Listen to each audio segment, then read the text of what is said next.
Hello friends, I welcome you to this brand new episode of the scriptures emphasis on Caleb tribes. We're looking at a fascinating scriptures today from the book of Numbers chapter 13 verse 30.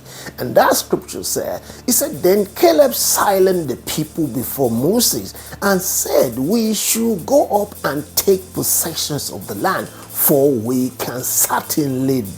Let's look at the context of this verse. This verse occurred during a critical moment in Israel's journey to the promised land. Moses had sent 12 spies, including Caleb and Joshua, to explore Canaan, and upon their return, tens of the spies reported fearfully, but about their strength and also about the inhabitants discouraging the Israelites. But Caleb, however, stood out as a voice of courage and faith, urging the people to trust God and proceed. So let's look at the key theme and insight of the scriptures. Number one, you're going to consider there is faith over fear. Faith over fear.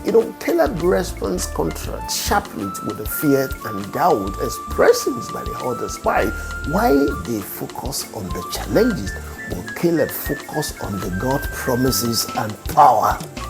In Caleb's declaration, he said we can certainly do it. That reflects unwavering faith that God, who delivered them out of Egypt, could also deliver Canaan into their hand. The second theme in that scripture is courage in leadership. Courage in leadership.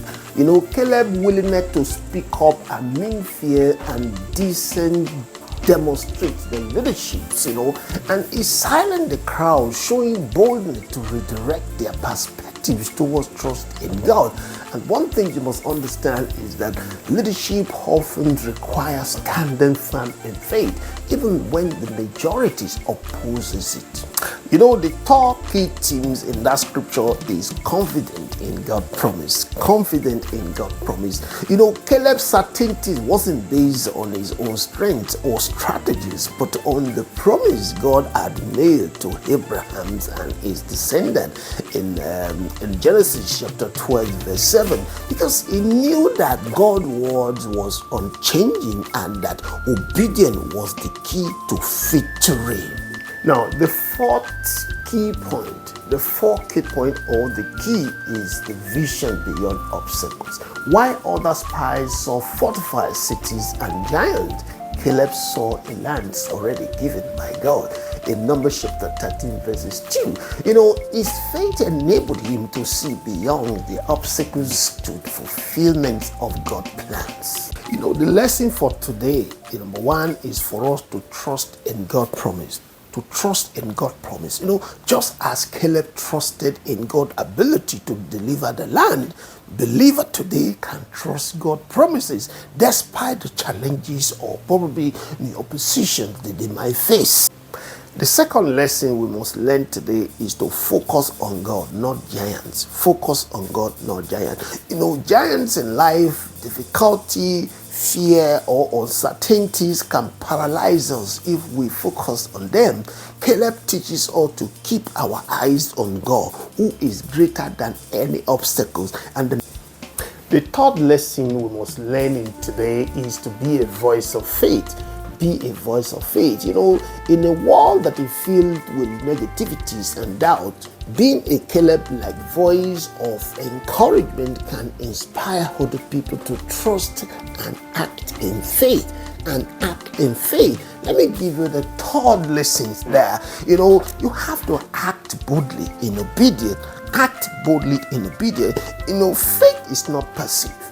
Faith is not passive. It requires action. Caleb's confidence led him to call for immediate action, trusting that God would enable their success. So let's do some reflections and questions.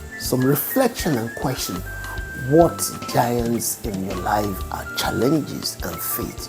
What challenge in your life are challenges your faith?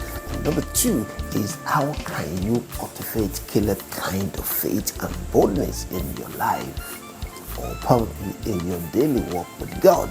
And number three is, are you willing to stand firm for God's truth? Are you willing to stand firm for God's truth even when the majority disagree? There are times when people will oppose your decision. This verse, beloved, is the call to trust God fully and act with courage, knowing that He is faithful to His promises anytime, any day. That's how far I can go on the scriptures. If you find it really interesting, or maybe you find the senses, please kindly hit the notification button and just say thank you, or probably you say you're spoken well. God bless you. Thank you.